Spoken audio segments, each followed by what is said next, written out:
آپ کے ذمے تو یہ ہے کہ اس کو توجہ سے سنیے. دیکھیے جو لوگ اللہ کی بات کو توجہ سے سنتے ہیں، بات کو توجہ سے دھیان سے سنتے ہیں، ان کی تعریف کی گئی ہے. میرے محترم بھائیو، یہ کہ اللہ نے ہمیں آپ کو ایک زندگی دی ہے، اور یہ زندگی جہاں یہ وجود میں آتی ہے اس پر پھر اللہ کی طرف سے خیریں، برکتیں، رحمتیں اس کے ساتھ جڑی ہوئی ہیں. دنیا کی بھی اللہ ساری پریشانیوں سے نجات دیتے ہیں، اور آخرت کی بھی بڑی بڑی کامیابیاں اس زندگی پر اللہ عطا فرماتے ہیں. اس ساری محنت سے جو مقصود ہے، جو منزل ہے ہمارے سامنے، اس کو سامنے رکھ کے آگے بڑھنا ہے. چونکہ اگر منزل سامنے ہوگی پھر تو آدمی ترقی کرے گا، اور اگر راستے کی چیزوں کو مقصود بنا لے گا تو پھر اس پہ وہ اطمینان اس کو آ جائے گا، مطمئن ہو جائے گا. میں نے چلہ لگا لیا، 4 مہینے لگا لیے، اللہ کا شکر ہے میں نے سال کا 7 مہینے کا ملکوں کا سفر بھی کر لیا. یعنی میں تو 4 دفعہ ملکوں میں جا چکا ہوں. یہ آدمی کے اندر ایک اطمینان آ جائے گا کہ ٹھیک ہے، اللہ کا شکر ادا کرنا یہ بہت بڑی بات ہے کہ اللہ نے توفیق عطا فرما دی، اس کا کرم ہے. لیکن کیا اتنا ہی مقصود ہے؟ نہیں میرے بھائیو، حضرت مایوس رحمۃ اللہ علیہ حاجی صاحب نے پوچھا کہ حضرت اس کام سے کیا مقصود ہے، کیا چاہتے ہیں؟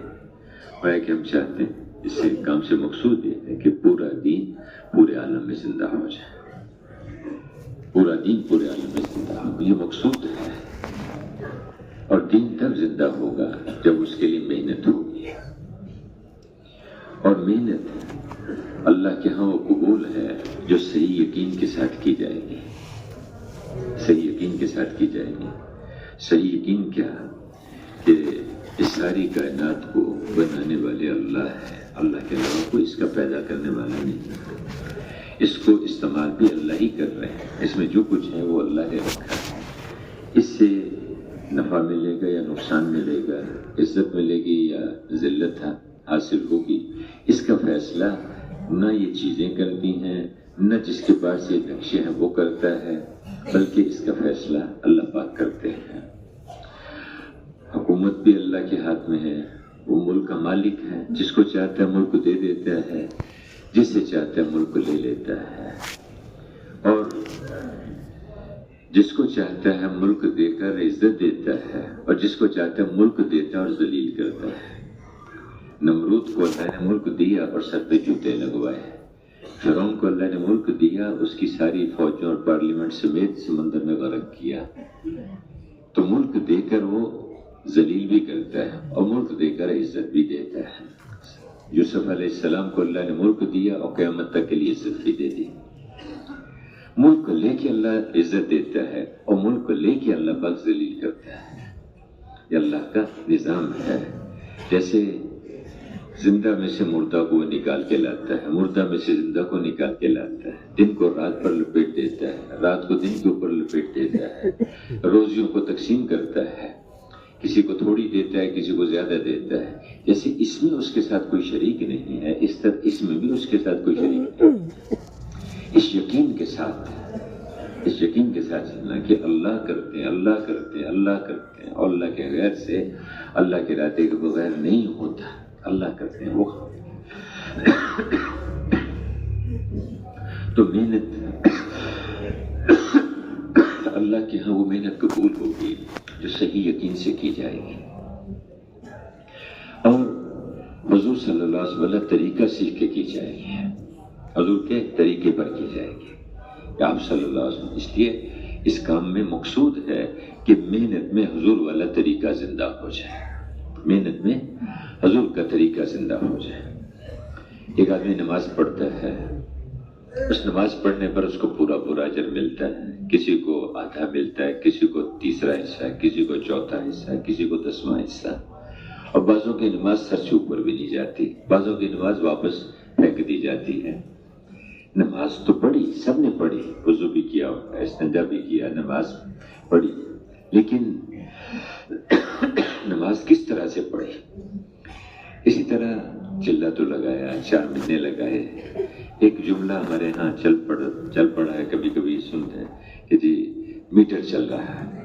دیکھیں، کسی نئے آدمی کو سمجھانے کے لیے کسی نے کہہ دیا کہ ٹھیک ہے بھائی، تم اللہ کے راستے میں آئے ہوئے ہو، انشاءاللہ اللہ پاک کو اجر تو تمہیں مل ہی رہا ہے، اور وہ غلط نہیں ہے کسی کو اگر کسی نے کو حوصلہ، لیکن ایک پرانا آدمی بھی یہی سوچے کہ میرا تو میٹر چل رہا ہے۔ یہ تو دیکھا جائے گا کہ یہ جو نماز پڑھی ہے اس نے کیسے پڑھی ہے، چلا کیسے لگایا ہے، 4 مہینے کیسے لگائے ہیں۔ آدمی کو یہ تو یاد ہوتا ہے کہ میں نے 4 مہینے لگا لیے، میں ملکوں میں سال لگا کے آیا۔ بھائی اس سال کے دوران، اس 4 مہینے کے دوران میں امیر کی نافرمانی کتنی دفعہ کی یہ بھول گیا آدمی کو، ساتھیوں کی بے کرامی کتنی دفعہ کی اس کا یاد ہی نہیں رہا، علاقے والوں کی، اپنے ساتھیوں کی غیبت کتنی دفعہ کی، جھگڑا کتنی دفعہ کیا، یہ سب بھول گیا آدمی کو۔ میں نے 4 مہینے لگائے تھے، میں نے چلا لگایا۔ دیکھیے معاملہ تو اللہ کے ہاں ہے۔ پھر اس نے جس علاقے میں گئے، جن ساتھیوں کے ساتھ چلے، ان کو اس نے کام میں آگے بڑھایا، جوڑا، یا کام سے نکالنے کا ذریعہ بنے۔ یہاں جو بات کہی جاتی ہے بڑوں کی طرف سے، اس کے مطابق اس کا وقت کتنا لگا؟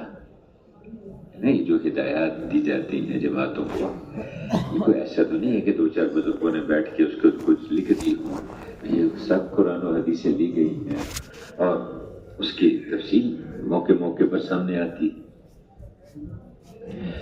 اب وقت تو اس نے لگایا، لیکن کیسے لگایا؟ مسئلہ تو اس کا ہے نا جی۔ تو اللہ پاک کے ہاں، کہ اس لیے کہتے ہیں کہ اللہ کے ہاں قبول ہو جائے، محنت ایسی ہو جو اللہ کے ہاں قبول ہو جائے، اللہ کے ہاں اللہ کے ہاں قبول ہو جائے۔ اس لیے آدمی کرتا بھی رہے اور ڈرتا بھی رہے کہ کوئی عمل ایسا نہ ہو جائے کہ جس کی وجہ سے ساری محنت، ایک آدمی اعمال کرتے کرتے کرتے جہنم میں قریب پہنچ چکا ہوتا ہے، جہنم کے قریب، لیکن ایک جملہ ایسا بول دیتا ہے جس سے اللہ اس سے راضی ہو جاتا ہے، اس ایک بول کی وجہ سے اللہ اس کے لیے جنت کا فیصلہ فرما دیتے ہیں۔ اور ایک آدمی عمل کرتے کرتے کرتے جنت کے اتنا قریب پہنچ چکا ہوتا ہے کہ ایک بالش کا فاصلہ رہ جاتا ہے، لیکن کوئی بول، کوئی بات، کوئی ایسی کر دیتا ہے جس کی وجہ سے اللہ اس سے ناراض ہوتے ہیں اور اس کے لیے جہنم کا فیصلہ ہو جاتا ہے۔ ایسا نہیں ہے کہ دیکھیے، پہلے لوگ بڑی خوبصورت مثال دیتے تھے، کہتے کہ جو سائیکل سے گرتا ہے اس کو تھوڑی چوٹ لگتی ہے، اور جو ہوائی جہاز سے گرتا ہے اس کا کچھ بھی نظر نہیں آتا، کچھ بھی نہیں ملتا اس کا۔ دیکھیے یہ بڑا کام ہے، نبیوں کا کام ہے۔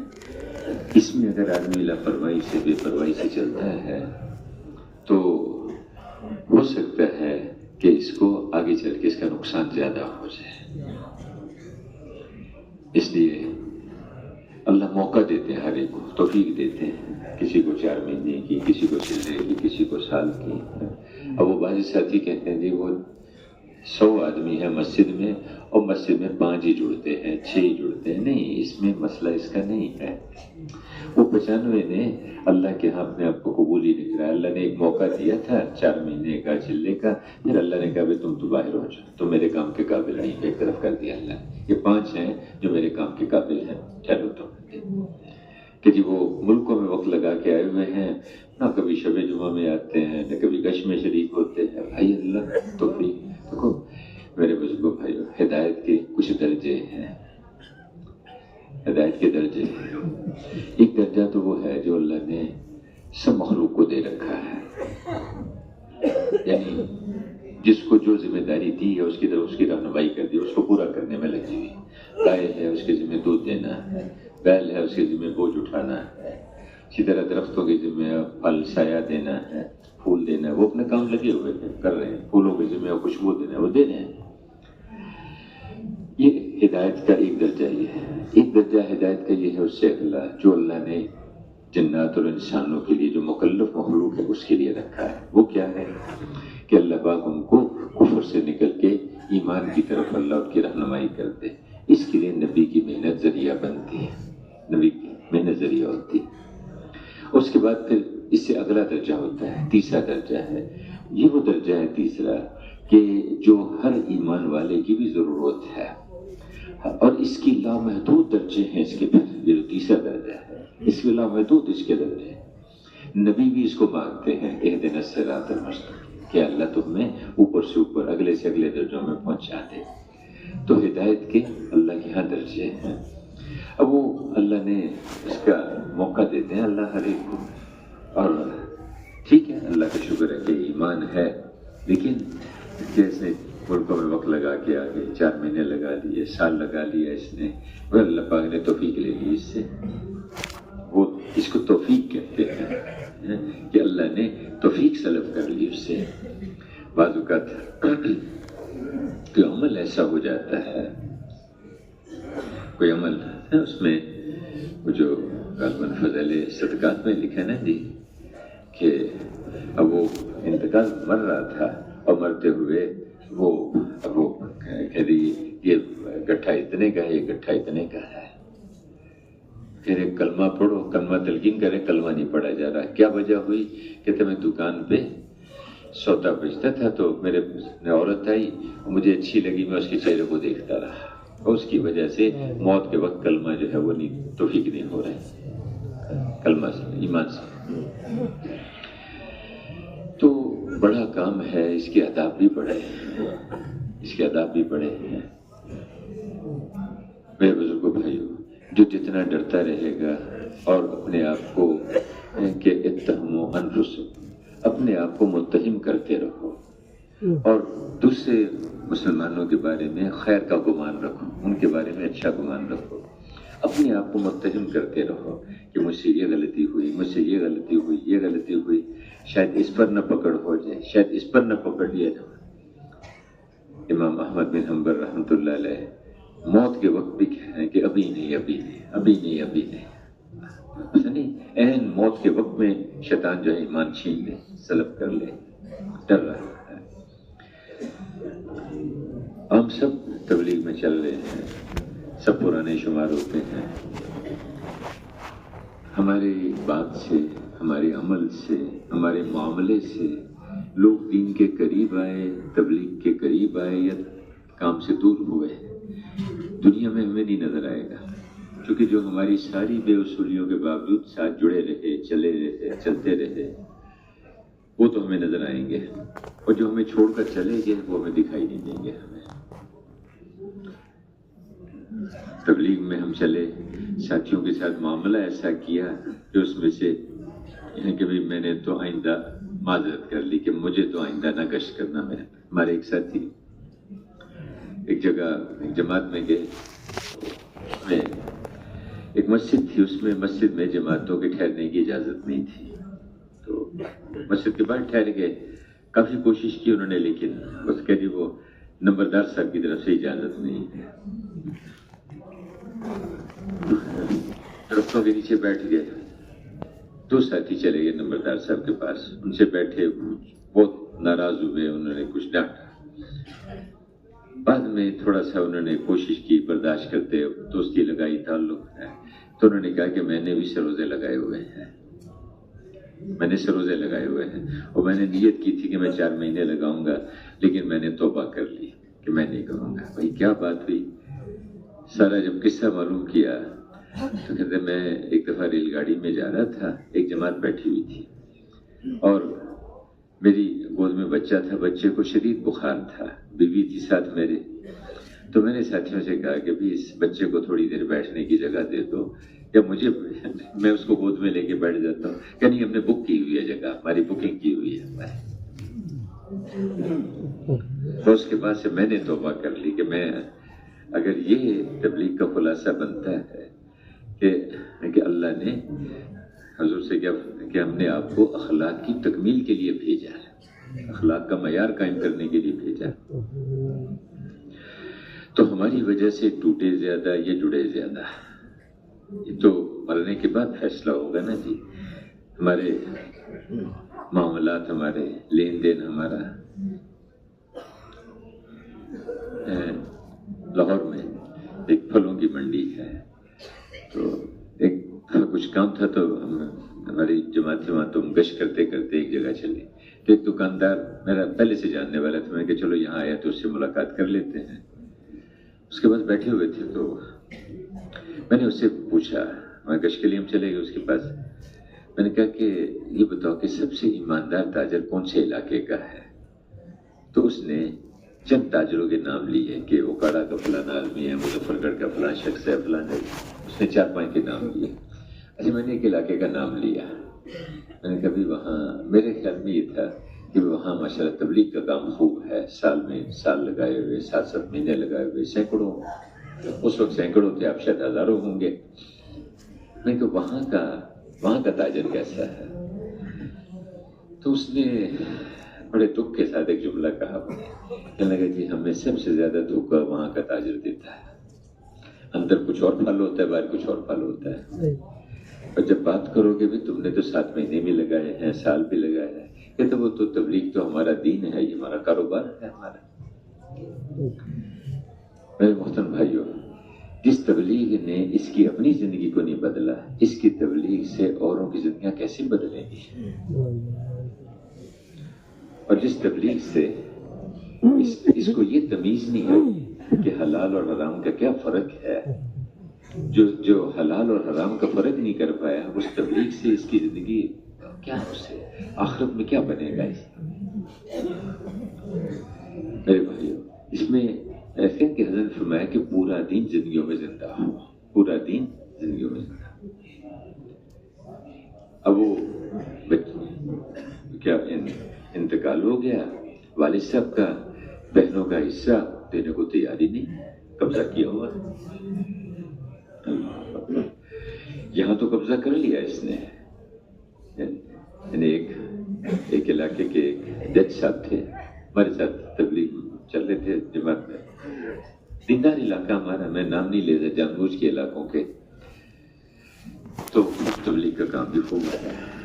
تو کہنے لگے کہ کیا کریں, گشت بھی ہے, روزہ بھی لگاتے ہیں, چلہ بھی لگاتے ہیں, لیکن عصبیت اور قومیت اس کی وجہ سے پرواہ نہیں کرتے کہ کون غلط ہے کون ٹھیک ہے. میری قوم کا ہے, اس نے مجھے اس کا ساتھ دینا ہے. ہم ایک علاقے سے گزرے, بہت دیندار علاقہ, بہت تبلیغ.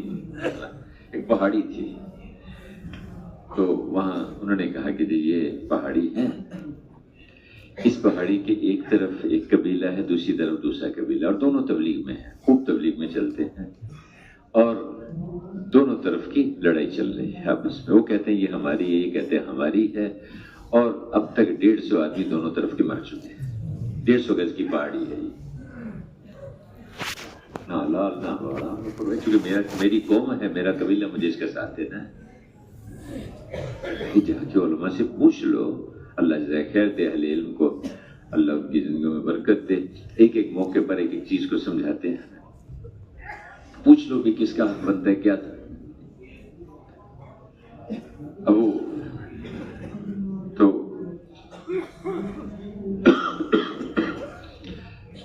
بچیوں کا حصہ کتنا بنتا ہے, عدالتوں میں مقدمے چل رہے ہیں. تو اب وہ دیکھو جیسے سب کہنے لگے کہ بہت شرم آتی ہے مجھے, کیونکہ میں بھی تبلیغ میں نکلتا ہوں, بہت شرم آتی ہے. ادھر بھی تبلیغ والا کھڑا ہے, ادھر بھی تبلیغ والا کھڑا ہے. کہتے سارے وکیل وغیرہ سب ہوتے ہیں. تو بعد میں کہ جی یہ آپ کی تبلیغ نے ان کو سکھایا, یہ سکھایا. دونوں ایک دوسرے کے مقابلے پر کھڑے ہیں. اب بہن جو ہے وہ حصہ لینے کے لیے عدالت میں پہنچی ہوئی کہ جی ماشاءاللہ سال لگائے ہوئے ساتھی ہیں, اور ان کی سیدھا عدالت میں آ کے دعویٰ کیے ہوئے کہ جی میرا حصہ نہیں دیتے. ہمارے بھائی لطیف صاحب رحمۃ اللہ علیہ نے ایک دفعہ ایک واقعہ سنایا, کئی دفعہ سنایا انہوں نے. کہنے لگے کہ کرفیو کا زمانہ تھا, اور میں فوج اس میں گشت کر رہی تھی رات کے وقت میں. ایک آدمی کہیں نکلا باہر, تو اپنے گھر سے نکلا, وڈیرا تھا, ذمہ دار تھا بڑا وہاں کا. باہر نکلا تو اس کو کہیں اندھیرا تھا, تو ٹھوکر لگی تو اب وہ جب گرا نیچے ٹھوکر لگی, تو نیچے ایک لاش پڑی ہوئی تھی, پیچھے کمر پہ لگا ہوا تھا، اس کا ہاتھ اس خنجر پہ جا کے پڑا، تو اور وہ اس میں اب اس کی چیخ نکلی اس سے. جب چیخ نکلی تو وہ جو فوج والے یا پولیس والے گشت کر رہے تھے ادھر، وہ روشنی لے کے ٹارچ وغیرہ لے کے آ گئے. انہوں نے دیکھا کہ اچھا منظر یہ بنا کہ یہ چیخ مرنے والے کی تھی، اس نے مارا ہے اس کو، کپڑوں پہ اس پہ خون لگا ہوا سارا. اب وہ انہوں نے اس کو پکڑ لیا. اب اور تو کوئی گواہ تھا نہیں، کرتے کرتے مقدمہ چلا اور اس کو سزائے موت ہو گئی. ایک اللہ والے تھے، اس کا ان سے تعلق تھا، اس نے ان کو بلایا کہ جی سزائے موت ہے، مجھے پھانسی تو ہوئی جانی ہے، تو میں آپ سے ملنا چاہتا ہوں. وہ آگے ملنے کے لیے اس نے ان سے کہا کہ حضرت آپ تو جانتے ہیں، میں آپ کے سامنے قسم کھا کے کہتا ہوں کہ میں نے یہ قتل نہیں کیا، میں نے، اور آپ بھی جانتے ہیں. کہتے ہیں ہاں پکی بات ہے، میں بھی مانتا ہوں کہ تم نے یہ قتل نہیں کیا، لیکن تمہارے گھر کے ساتھ ایک 10 مرلے کا پلاٹ تھا.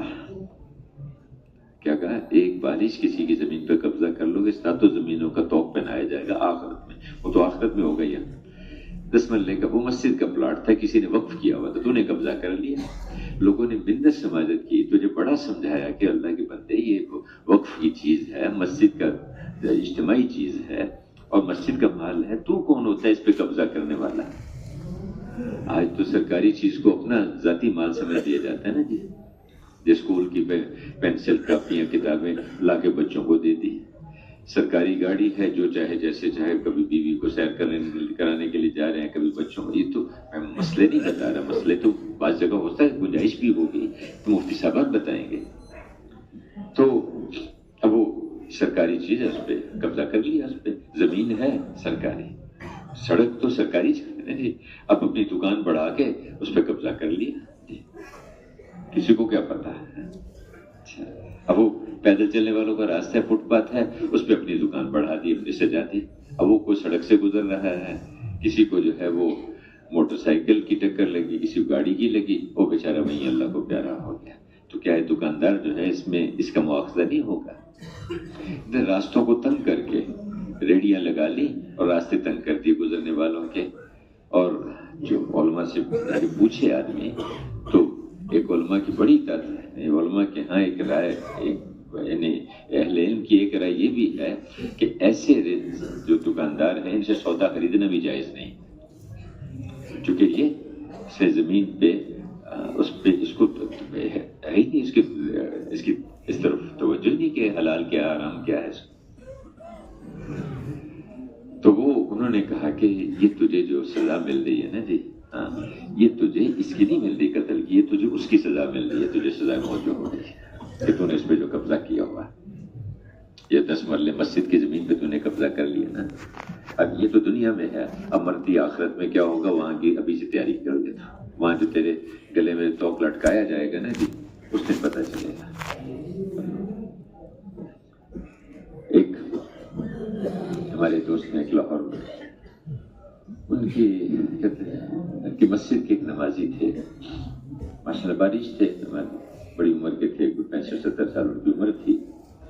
تو جانتے تھے ان کو محلے دار تھے.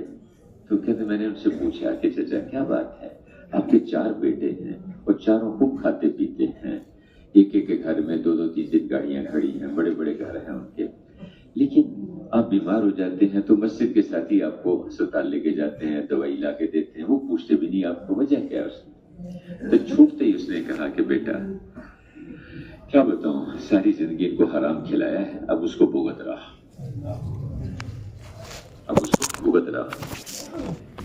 تو میں نے جو ہے اللہ کے دین کو دھکے دے کے نکالا.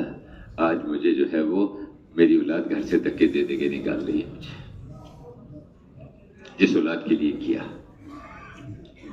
یعنی بس کا بہت قلب ہوتا ہے. بہن ہے، یعنی چھوٹے چھوٹے بچے ہوتے ہیں نا گھروں میں، ہمارے گھروں میں بھی ہیں بچے سب کے. اصل بچہ ہے چھوٹا، گھر میں بہنیں ہیں، اسی طرح پھوپھیاں ہیں، چچا ہیں، بہن بھائی ہیں گھر میں آپس میں. بھائی بیمار ہو گیا، بہن جو ہے ساری رات کبھی اس کا سر دبا رہی ہے، کبھی اس کے پاؤں دبا رہی ہے، کبھی اس کے لیے کوئی دلیا بنا کے لا رہی ہے، کبھی اس کے یعنی وہ کیا کر دی اس نے، اس کے جا کے کپڑے دھو رہی ہے. بہن ہے، محبت ہے. تھوڑا وہ رات کو کبھی سردیوں کی رات ہے، بہن نے کہا کہ نہیں مجھے بازار سے فلانی چیز لا کے تو کھانی ہے مجھے. بھائی محبت کی وجہ سے بھائی جا کے لے کے آتا ہے. چچا ہے گھر میں، یعنی اپنے بھتیجے کو کندھوں پہ بٹھا کے لے کے جائے گا، کیا کبھی غبارے لے کے دے گا، کبھی کھلونے لے کے دے گا. اس طرح کہ یہ میرا بھتیجا ہے، بھائی کا بیٹا ہے. میرے پھوپھیاں ہوتی ہیں گھر میں، پھوپھیاں نا جی، تو کیا وہ بچے کو نہلاتی دھلاتی ہیں، کپڑے بدلیں گی، سر پہ تیل کنگھی لگائیں گی، کتنے پیار سے پالتی ہیں ان کو. اور جب بڑے ہو گئے تو ملنے کو تیار نہیں ہے. کیوں کہ جی ہمارا زمین کا جھگڑا ہے، ہمارا جائیداد کا جھگڑا ہے. میرے بھائیوں، یہ رشتے ابدی رشتے ہیں، ان کو کوئی بدل نہیں سکتا. میری بہن قیامت کے دن میں میری بہن بن کے اٹھے گی. آج میں نے تو اس کی حصے کا قبضہ کر لیا، والد صاحب کا انتقال ہوا، تیرا تھوڑی تھا، تیرے باپ کا، باپ کی طرف سے تھا. اور اچھا اللہ کی شان ہے، وراثت تو اس میں ایک جو ہے نا باپ کی ملکیت، یہ تو اللہ کا حکم ہے اور بہت بڑا حکم ہے اللہ کا. اور یہ ایسا اگر کوئی غصب کر لیتا ہے، یہ ایسا غصب ہے کہ اس کی نوسط نسلوں تک چلے گی. پھر آگے اس نے غلط تقسیم کی، بہن کا حصہ نہیں دیا، اپنی اولاد کو دے دیا اس کو، پھر آگے پھر اس کی نوسط چلتی جائے گی، آگے تک چلتی جائے گی. اور یہ سارا وبال اس کے سر پہ جا کے پڑے گا نہ تو بہن کو. اور قیامت کے دن جب وہ بہن کھڑی ہوگی، یہاں تو تم نے دبا لیا، وکیل صاحب کو بھی منا لیا، جج صاحب کو بھی تم نے کچھ دے دلا کے اپنے ساتھ کر لیا، لیکن وہاں جو سب سے بڑا جو قاضی ہے، جب اس کے دربار میں کھڑا ہوگا، اس دن بہن کو کیا منہ دکھائے گا؟ اپنی پھوپھیوں کو، اپنے چچا کو کیا منہ دکھائے گا اس دن؟ اور اس دن کوئی کرنسی نہیں چلے گی، کوئی نہیں، بلکہ یہی اچھا بھی ابھی اتنی نیکیاں اس کے حساب میں ڈال دو، اتنی ڈال، اتنی ڈال. کیا کہا کہ مفلس کون ہے، فقیر کون ہے، مفلس کون ہے، بیکاری، مفلس کون ہے؟ یا رسول اللہ، ہم تو اسی کو سمجھتے ہیں جس کے پاس کچھ مال کچھ چیز نہ ہو. کیا مفلس وہ ہے جو اتنی نیکیاں لے کر آئے کہ پہاڑوں کے برابر، پہاڑ دب جائے اس کی اتنی نیکیاں لے کے آئے گا، لیکن کسی کی غیبت کی، کسی کو دھوکہ دیا، کسی ملاوٹ کی، کسی کا حصہ مار لیا، کسی کے وراثت چھین لی. اب وہ ہر ظلم کے بدلے میں اس کی نیکیاں اس کو دی جائیں گی. آخر میں نیکیاں ختم ہو گئی ساری، اس کی پہاڑ بھی ختم ہو گیا اس کا نیکیوں کا. اب ان کے گناہ اس کے سر پہ ڈالے جائیں گے ان کو اس کے بدلے میں کہ تو نے یہ ظلم کیا تھا، یہ گناہ اٹھا، یہ گناہ، حتیٰ کہ کرتے کرتے دوسروں کے گناہوں کی وجہ سے اس کو جہنم میں پھینکا جائے گا. ایسا نہیں ہے کہ بھئی 4 مہینے تو لگا لیے، چلا لگا لیا، جو چاہے کرتے رہو، جیسے چاہے زندگی گزارے. تو زندگیوں کے بدلنے کا مطالبہ ہے. کیا حضرت نے فرمایا کہ پورا دین زندگیوں میں زندہ ہو، اور پورا دین تب زندہ ہوگا جب اس سے یقین کے ساتھ آدمی چلے گا، اور ہر موقع کا حضور کا طریقہ سیکھے گا. اس موقع پر حضور کا کیا طریقہ ہے، اس موقع پر یہ جو مسائل ہیں، فقہی مسائل جو علماء کرام، یہ حضور کا طریقے ہی کی وضاحت ہے، اللہ کے احکامات ہی کی تو وضاحت. اور اگر زندگی کے شعبے چل رہے ہیں، تجارت بھی ہے، ملازمت بھی ہے، کھیتی باڑی بھی ہے، کاروبار بھی کر رہے ہیں، لین دین بھی چل رہا ہے، شادی غمی بھی ہے، اس کے متعلق اللہ کے احکامات نہیں ہیں، اللہ کے رسول کے طریقے نہیں ہیں، تو یہ ایسے ہے جیسے جسم بغیر روح کے، جسم بغیر روح کے. جیسے روح نکل جاتی ہے نا تو بدن گندگی کا ڈھیر بنتا ہے، اس سے غلاظت اور بدبو اٹھتی ہے. اسی طرح سے یہ سب شعبے جب احکامات اللہ کے نہیں سیکھے، اللہ کے رسول کے طریقے نہیں سیکھے ہیں، تو یہ سب پریشانیوں کا ذریعہ بنتے ہیں، ایک دوسرے کے لیے مصیبت بنتے ہیں.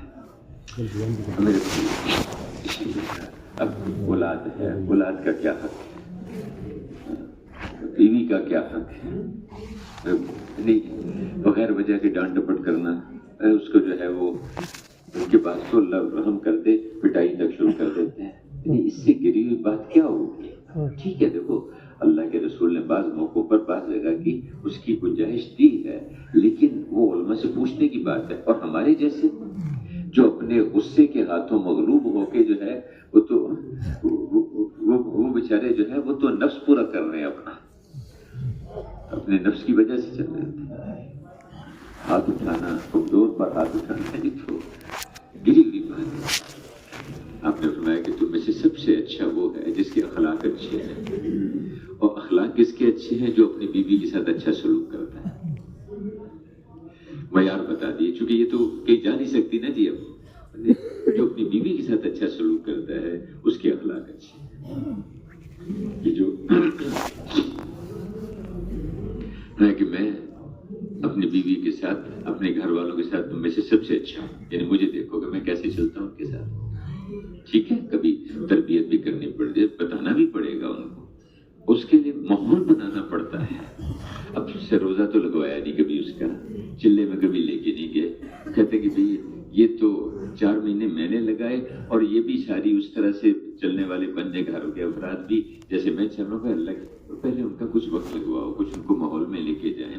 پھر جو ہے زندگی بدلتی ہے آہستہ آہستہ. گھر کے اندر کوئی فضائل کی تعلیم شروع کرتا ہے، کچھ اعمال کا ماحول آدمی بناتا ہے. اس سے گھروں کے اندر زندگی جو ہے بدلتی ہے. اور کبھی اونچ نیچ ہو ہی جاتی ہے تو برداشت کر لیتا ہے آدمی. حضرت عمر رضی اللہ عنہ گھر میں تھے تو ایک آدمی آیا. اچھا، گھر میں ان کی اہلیہ کسی بات پر کوئی ناراض ہو رہی تھی، غصے میں تھی. تو باہر اس نے آ کے سلام کیا تو اس نے غور کیا تو اندر تھوڑا جھگڑے کی آواز آ رہی تھی ان کے اہلیہ کے بولنے کی. تو وہ چل پڑا. حضرت عمر نے اس کا سلام سنا تو باہر آ گئے. باہر آئے تو وہ جا رہا تھا، اس کو واپس بلایا، واپس آ گیا. کہا کہ کیا بات تھی؟ کہا کہ وہ آپ سے کچھ پوچھنا تھا اس لیے آیا تھا. کیا پوچھنا ہے؟ کہ جی وہ پوچھنا یہ تھا کہ میری بیوی میرے ساتھ جھگڑتی بہت ہے، میں کیا کروں؟ کہ تم واپس کیوں جا رہے تھے؟ کہ جی خاموش ہو گیا. کہنے لگے جی اصل میں وہ آپ کے گھر سے جھگڑنے کی آواز آ رہی تھی. میں نے سوچا کہ آپ کے اپنے گھر کا مسئلہ حل نہیں ہوا تو اب میرا کیسے حل کریں گے، اس لیے میں واپس چلا گیا. کہنے لگے سنو بیٹھو، یہ میری بیوی ہے، اس کے میرے اوپر کچھ احسانات ہیں. اس کے احسانات ہیں. پہلا احسان یہ ہے کہ اس کی وجہ سے میں بہت سارے گناہوں سے بچا ہوا ہوں. دوسرا احسان یہ ہے کہ میری چھوٹے چھوٹے بچے ہیں، یہ ان کی پرورش کرتی ہے، نہلاتی دھلاتی ہے، کھلاتی پلاتی. یہ نہ ہو تو مجھے ہی لگنا پڑے گا سارا دن. تیسرا احسان یہ ہے کہ میرا گھر میں کوئی سامان کو مال ہوتا ہے، اس کی نگرانی رکھتی ہے، حفاظت کرتی ہے. اگر یہ نہ ہو تو مجھے گھر میں بیٹھنا پڑے گا. جب اتنے بڑے بڑے اس کے احسانات ہیں، ٹھیک ہے کبھی کوئی ناراض ہو گئی، کبھی کچھ نے کو غصہ کر لیا، کون سی ایسی بات ہے، میں نے سن لیا، برداشت کر لیا، کون سی ایسی بات ہو گئی؟ ویسے میں سارے مسئلے کا حل بتا دیا. یعنی کہ جو بندوں کا شکر گزار نہیں ہے وہ اللہ کا بھی شکر گزار نہیں ہے. آدمی سوچے کہ میرے ماں باپ کے میرے اوپر کیا احسان ہیں، میرے دوستوں کے میرے اوپر کیا احسان ہیں، میری بیوی کے میرے اوپر کتنے احسانات ہیں. اب نگاہ ہے نا جی کہ دیکھو اتنے سارے ہیں. گھر کی صفائی بھی وہ کرے، کھانا بھی وہ بنائے. سخت گرمی میں اب وہ کھانا بنا کے سامنے رکھتی ہے. کبھی یعنی ایسے کبھی یعنی وہ کیا کہتے پھوٹے منہ سے یہ بھی نہیں کہتا کہ بھی تم نے کھانا بڑا اچھا بنایا تھا. تو 2 جملوں میں خوش ہو جاتا. تو اسی طرح یعنی اولاد کا کیا حق ہے. میرے دوستوں، ہمارے ایک دوست تھے تو جب ہم کالج میں پڑھتے تھے تو میں اسے پڑھائی سے فارغ ہو کے اسپتال میں کام کر رہے تھے. تو میں ایک مریض کو دیکھ رہا تھا، میرے پاس آ کے، میرے استاد تھے وہ، میرے پاس آ کے بیٹھ گئے، دیکھتے رہے. پھر اس کے بعد کچھ مجھے انہوں نے چیزیں بتائیں. اس کے بعد ایک بات کہی مجھے انہوں نے، کہنے لگے ڈاکٹر صاحب ایک بات کہوں گا انشاءاللہ آپ کو فائدہ دے گی. میں نے کہا جی ضرور فرمائیں. اور بہت خوبصورت بات انہوں نے کہی، سادہ سی کر کے. کہنے لگے کہ دیکھیے جو مریض آپ کے پاس آ رہا ہے یہ آپ کا باپ ہے، یا آپ کا بھائی ہے، یا آپ کا بیٹا ہے، یا آپ کی ماں ہے، آپ کی بہن ہے، یا آپ کی بیٹی ہے، بس اس کے علاوہ کچھ نہیں. یہ ایک جملہ ان کا ایسا تھا کہ جس نے یعنی 40 سال ہو گئے، 45 سال ہو گئے، مجھے اس جملے نے ہر جگہ فائدہ دیا، ہر جگہ فائدہ دیا. بس اللہ کے رسول کی بات ہے کہ جو اپنے لیے پسند کرتا ہے وہی اوروں کے لیے، مسلمان وہ ہے جو اپنے لیے پسند کرتا ہے وہی اوروں کے لیے پسند کرتا ہے۔ اگر اس دکان پہ آدمی بیٹھا ہے کہ یہ میرا باپ ہے، یہ میرا بھائی آ گیا، اب کیسے آدمی اس کے ساتھ معاملہ کرے گا؟ آدمی دفتر میں ہے، یہ میرے بہن آ گئی ہے، میری بیٹی آ گئی ہے، اب کیسے ان کے ساتھ معاملہ کرے گا؟ بہت سوچے آدمی۔ یہ ایک جملہ اس نے ساری زندگی فائدہ ہے اس کا۔ میرے محترم فرمایا کہ تم میں سے مسلمان کون ہے جس کے ہاتھ اور زبان سے دوسرے مسلمان محفوظ رہے؟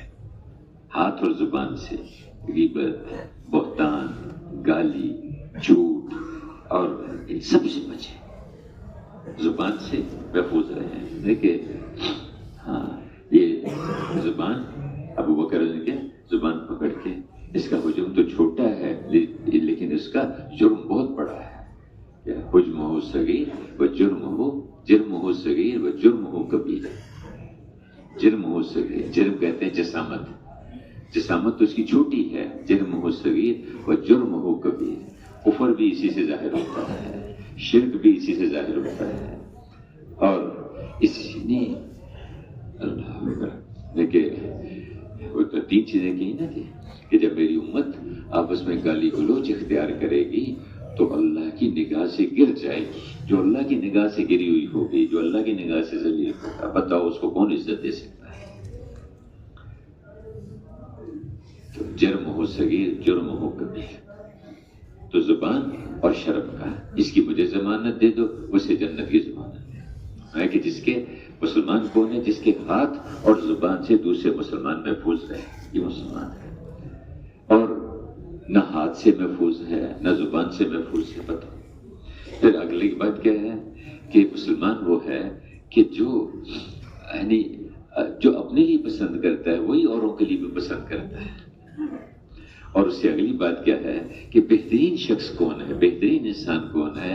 جو سب سے زیادہ انسانوں کو فائدہ پہنچاتا ہے، سب سے زیادہ ان کو فائدہ پہنچانے والا ہے۔ ہر وقت آدمی کہ میں یہ اللہ کا کنبہ ہے، اللہ کی مخلوق ہے، اللہ کا کنبہ ہے، اس کو کیسے فائدہ پہنچاؤں، اس سے کیسے زبان سے آدمی زبان سے فائدہ پہنچاتا ہے، اس کو مال سے فائدہ پہنچاتا ہے، اپنا وقت اس پہ خرچ کر دیتا ہے، اس سے اپنے علم سے، اپنے فن سے، اپنی جسمانی قوت سے کسی کی قبر کھود دی، کسی کے لیے جو ہے وہ اس کے پانی کا انتظام کر دیا۔ تو آدمی ایسے کہ پورا دین زندگیوں میں وجود میں آئے، اس کو سامنے رکھ کے چلنا میں کہ صرف اتنا نہیں ہے کہ ہم نے یہ وقت لگا لیا، یہ اس کا راستہ ہے۔ اور صرف یہ نہیں کہ ہم بلکہ پوری امت پورے دین پر آ جائے۔ پھیلتی وہ چیز ہوتی ہے جس کا وجود ہوتا ہے، جس چیز کا وجود نہیں ہے وہ پھیلے گی کہاں سے؟ وہ پھیلے گی کہاں سے؟ محنت ہوئی، گندم وجود میں آئی، چاول وجود میں آئے، منڈیوں میں گئے، دکانوں میں گئے، گھروں میں گئے، ہر آدمی فائدہ اٹھاتا ہے۔ اور وجود ہی نہیں ہے چاول کا، گندم کا، تو پھیلے گی کیسے؟ اس کے منافع کہاں سے ملیں گے؟ اب دین تو ہے نہیں، اور دین کے منافع کہاں سے ملیں گے؟ اور دین پر اللہ نے دنیا آخرت کے سارے مسئلوں کا حل رکھا ہے۔ اب دینی زندگی وجود میں آئے، ایمان بھی ہے، عبادات بھی ہیں، یہ تو ابتدا ہے۔ اس کے بعد آگے اخلاق بھی اس کے اچھے ہوں، معاملات بھی، گھریلو معاملات بھی ٹھیک ہوں، کاروباری معاملات جس کو معیشت کہتے ہیں، ملازمت، کھیتی باڑی، تجارت، لین دین، وہ بھی ٹھیک ہو، معاشرت بھی ٹھیک ہو۔ معاشرت میں بھی دو حصے ہیں، ایک اس کا رہن سہن ہے، کھانے کا، لباس کا، بال بنانے کا طریقہ کیا ہے، کنگھی کرنے کا طریقہ کیا ہے، بیت الخلاء میں جانے کا، بیت الخلاء سے نہیں، جوتا پہننے کا، جوتا اتارنے کا، مجلس میں بیٹھنے کا، مجلس سے کھڑے ہونے کا، راستے کے کیا آداب ہیں، یہ معاشرت ہے۔ راستے میں بیٹھ گئے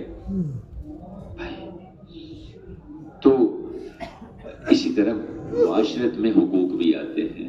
حکومت کے پبلک پہ کیا حق ہے، پبلک کا حکومت پہ کیا حق ہے۔ لال بتی پہ گاڑی روکو، علماء سے پوچھو جا کے کہ اگر لال بتی پہ گاڑی چلاتا ہے تو یہ کتنے گناہوں کا مجموعہ ہے، وہ بتائیں گے ہمیں۔ حکومت کا پبلک پر حق ہے کہ اس کی اطاعت کی جائے جو جائز چیزیں ہیں، اور پبلک کا حق ہے حکومت پر کہ وہ ان کی خیر خواہی، ان کی ہمدردی کرے۔